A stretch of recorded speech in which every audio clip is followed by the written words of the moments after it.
Hey guys, welcome back to my channel. You already know your girl Tashana here. Thank you guys so much for joining. Thank you guys for all the love, all the support as usual. In today's video, I'm going to be talking about how to sue your employer for workplace discrimination successfully.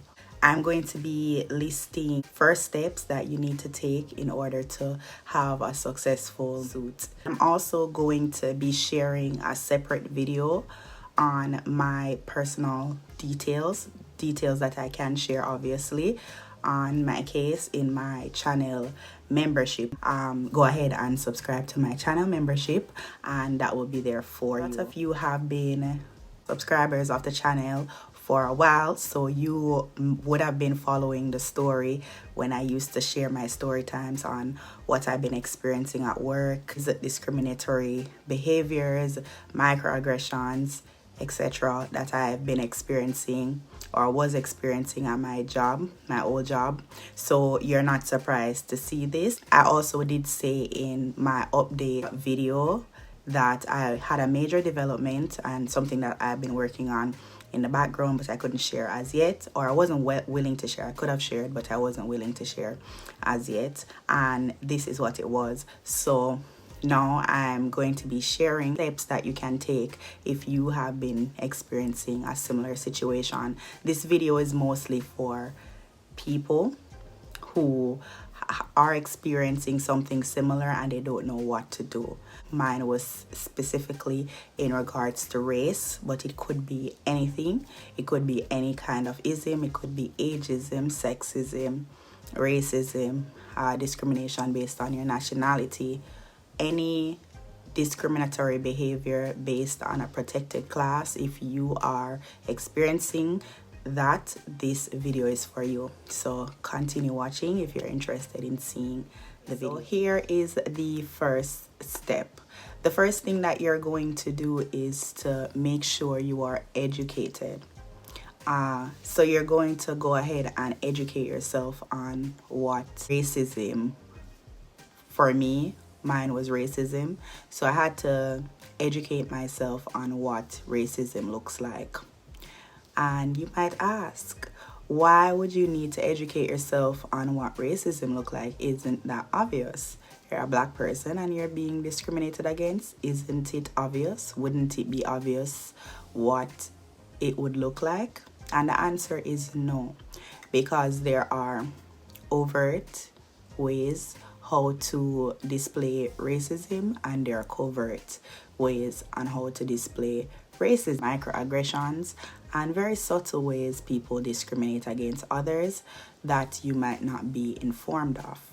And particularly in my situation, I'm from a predominantly black country. I'm from Jamaica, and so I have never experienced racism before. When I came here and started experiencing racism, it was very new to me, and even though your intuition will tell you this isn't right and something is up, you still question yourself whether or not you're taking things personally or whether or not it's just a culture shock, etc. So what you're going to do is go ahead and research. What does racism look like and the ways people discriminate against others? You want to make sure you look at the microaggressions as well. The second step in the process is to confirm that you're not just experiencing a cultural difference. And with that, so once you do your research, the next step is to confirm whether or not it is a cultural difference or not. So you would have confirmed with your research. So then you would be knowledgeable on what discrimination looks like. And then also, apart from that, you're going to make sure you're observing how everyone else is being treated. So if it is that you're the only person, so in my case, I was the only black person at my job and I was the only one experiencing certain things. So you're going to look around and observe whether or not there's anyone else experiencing the same thing as you. If that's not the case, that's how you confirm it's not a cultural difference. Social norms, it's not just that. You're going to look, are they just doing this thing to me, or are they doing it to everyone else?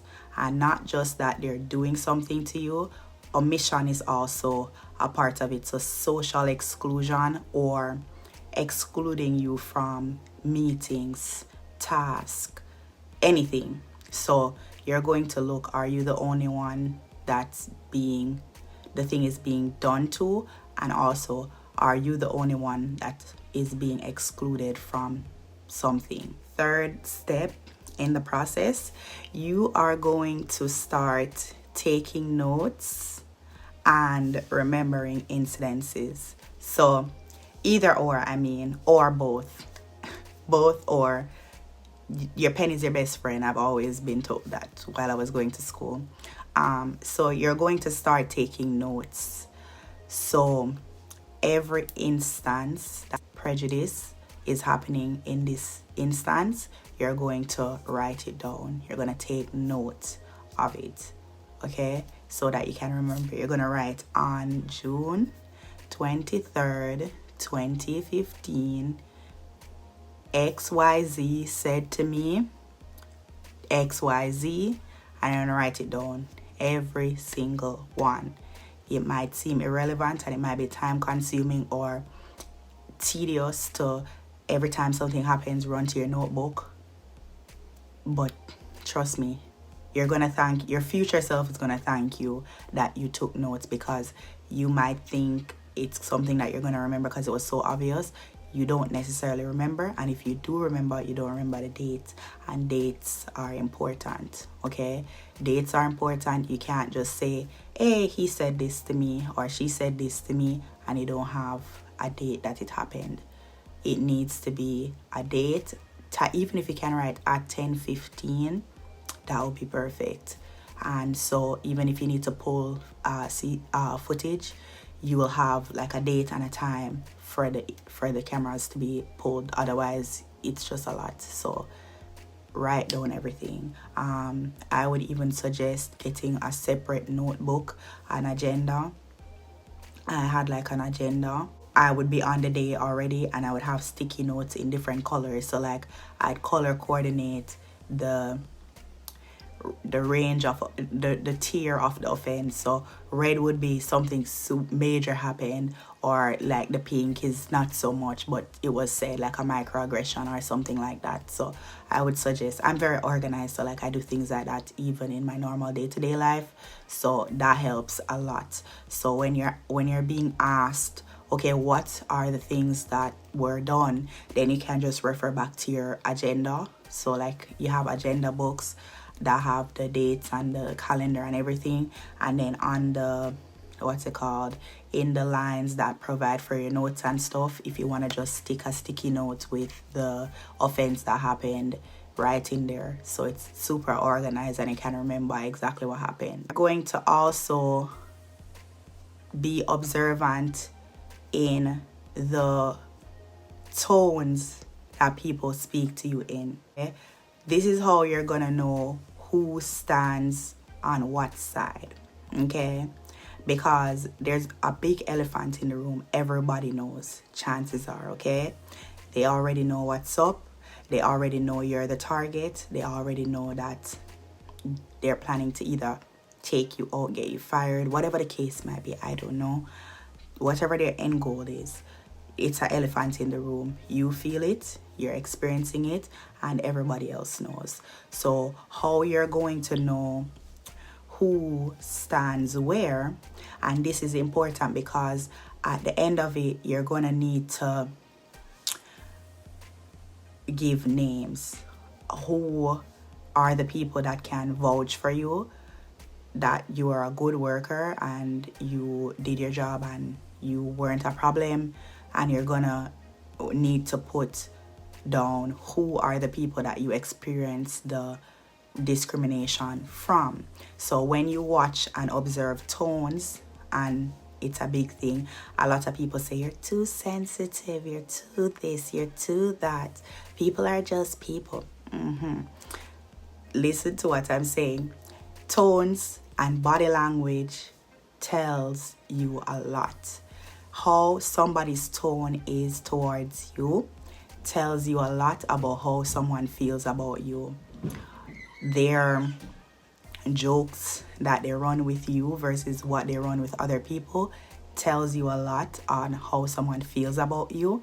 And then a lot of your information, your personal information that you've shared with particular individuals, how that information is disseminated throughout the workplace is very telling on how someone feels about you. So say for example, you are having a family emergency and you ask someone to cover you, and you had to share that with them because they were covering you, and they go and tell other people in a way where it's degrading, in a way as if like you shouldn't have any, or you're always having issues, or you shouldn't be in that position, and why, if they make it seem like it's a big deal when several other persons have had emergency, and when the emergencies have happened to them, it's, oh my God, can you believe her dog died? Oh my God, I feel so bad. I'm just glad she's getting through it though.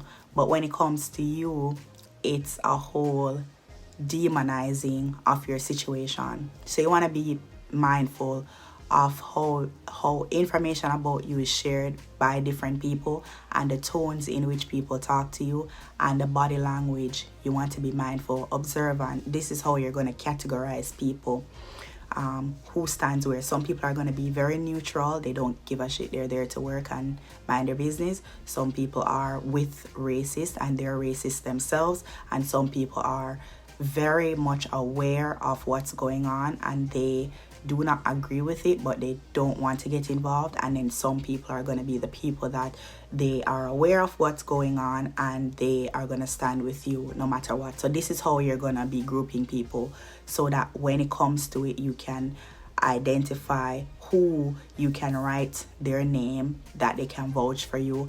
Tip number 5, and this is different than taking notes of everything. This is documentation. This is the part where whatever incidences are happening to you, you are now voicing them, and you're not voicing them verbally. You're not voicing them verbally, you're writing emails. We are professional and we are going to have our paper trail, okay? Paper trail. If it was not documented, it did not happen, okay? You need to know that. It's going to be your word against their words.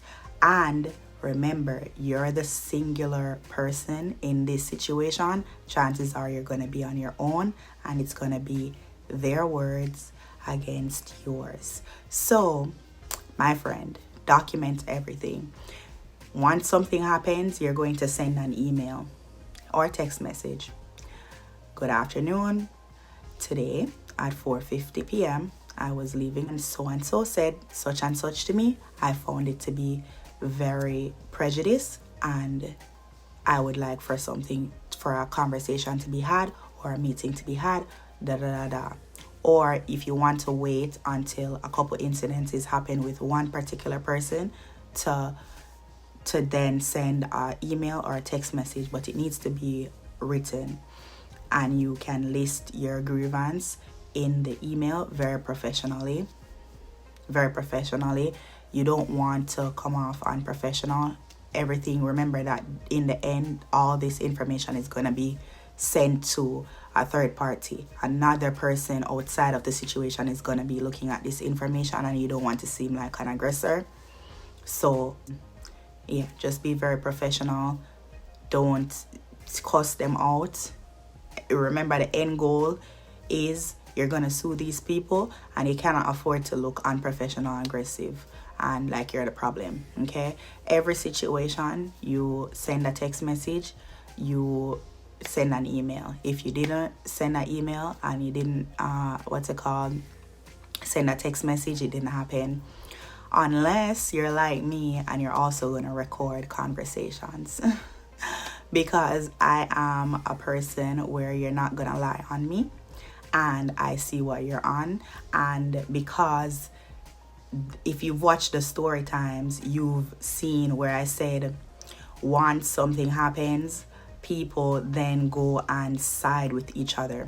That's what they're going to do. They're going to single you out and they're going to side with each other. So once you experience that a couple times, now you have your guard up, and every conversation that's being had, you're recording it. In my state, you can't just put a phone down and be outside of the office or wherever and just have the phone recording to record people talking about you. That's not what you want, because that's illegal in my state, at least. If it's not illegal in your state, go ahead, like, have fun. But if you are having a conversation with a person and they're face to face, and you're also in the room and your recording device is on your person, then you can go ahead and record the conversation. Are you going to record every single conversation? Does your phone or device have enough space to do that? I don't think so. You are going to be very particular in the conversations that you record. For example, when you don't group the people in their different classes, right? For the people that you know are very racist towards you, and the people that you know what's going on, but they're gonna not say anything, those are the people that you're gonna record. The people that more than likely, when they do come and speak to you, their intentions are very disingenuous, and they are going to more than likely say something racist to you even in that conversation. Or it might happen where you bring up a grievance in that moment, because sometimes they ask you, how are you doing? And you say, well, this and XYZ happened. And then they say, you take everything too personal, whatever. Those are the conversations that you're going to be recording, because just in case, one of the things that is major is to make sure that you bring up your grievances. If you didn't bring up your grievances, then you're almost lost the case, because how are they gonna know if they're stupid and they weren't being racist towards you? How are they supposed to know that you had any kind of issue with anything? For all they know, because they're not racist, is you were just going along and everything was fine and dandy. So because they're not able to say that at all, that's out of the picture. You need to make sure that it's known that you have a problem with what they're doing. Okay, so that's why you're bringing up grievances. So when you do bring up grievances, it needs to be shown that you brought up the grievances and either nothing was done or they decided to retaliate against you, which if they are racist, those are going to be which you already know within yourself because you're experiencing it, right? And you already know that more than likely those are going to be your two outcomes. They retaliate or they do nothing, they ignore you. So when you now speak in the moment and they say, how are you doing? And you say, oh, well, this happened to me and I don't know what to do about it, or can you do something about it? And they say, oh, you take everything too personal. Or they say, oh, whatever, I have so much employees to worry about, I don't have time for your little silly thing.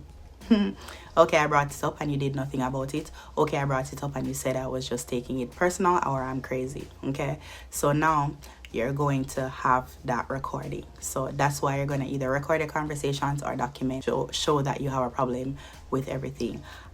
Yeah, so that's a long one because that's one of the most important ones. Please document everything. Don't think that when it comes to it, judges and lawyers and whoever else is gonna just know that yes, I'm not lying. Nobody cares. You're just one person saying something. At the end of the day, it's not even that bad really, because we're all just people talking. At the end of the day, how we know who is the liars, who is you get what I'm saying? So you need to make sure that you are documenting everything. Very important. If it wasn't in writing or I have a video of it, never happened. Documenting things that are being done to you. So for example, they come in your office or wherever and they throw something, or they wrote a word that they weren't supposed to write, or some things are being left on your desk. You want to take pictures of everything. If every time you come in, the place is a certain way, but when other people come in, it's not that way. And how you can know is if you show up there on a day when you're not working. You want to take a picture of how it's left when you're not working versus how it's left when you're working. So then you have a comparison, and you want to do that over a certain period. So you have multiple instances, so it's not a coincidence. Okay, so you want to just make sure you have proof of everything. Take pictures, document conversations, record conversations. Yeah. And a lot of people will be like, oh, but why are you recording conversations? At the end of the day, it's to protect yourself, and you have to do what you need to do to protect yourself. At the end of the day, you're not dealing with people that have integrity or decent people, civilized people. You're not dealing with civilized people. So you have to take measures that you wouldn't normally take that are going to protect you at the end of the day. So you have to be selfish and choose yourself, and not how it's gonna look at the end of the day. That's also a big one that I don't have written down, but I should probably say this. Don't feel bad for whoever. A lot of people they like the job and they're comfortable. It's not happening to them, it's happening to you. A lot of people are gonna be disappointed that you want to take serious measures because the thing is happening to you. At the end of the day, those people don't matter. And if they really cared about your well-being at the end of the day, they wouldn't care that you're standing up for yourself. So if they feel some type of way, toodles, goodbye. This is my life, and you have to be selfish and stand up for yourself. Advocate for yourself, because nobody's going to advocate for you. And at the end of the day, a lot is happening to you, and you're even being in the environment for such a long time as well, for you to be experiencing all that, it takes a lot from you. So in order to give back to yourself, the only thing you can do is actually stand up for yourself 120%. So when it comes to it, whoever has a problem, that's just them, and you have to just cut them loose and do what you need to do for yourself to make sure that you do for yourself what nobody else is gonna do for you. And you're gonna thank yourself for doing that. You're gonna feel a sense of fulfillment and just a sense of, yeah girl, you did that, and thank you for making sure that you represented yourself and you did what you needed to do. You did that. Okay,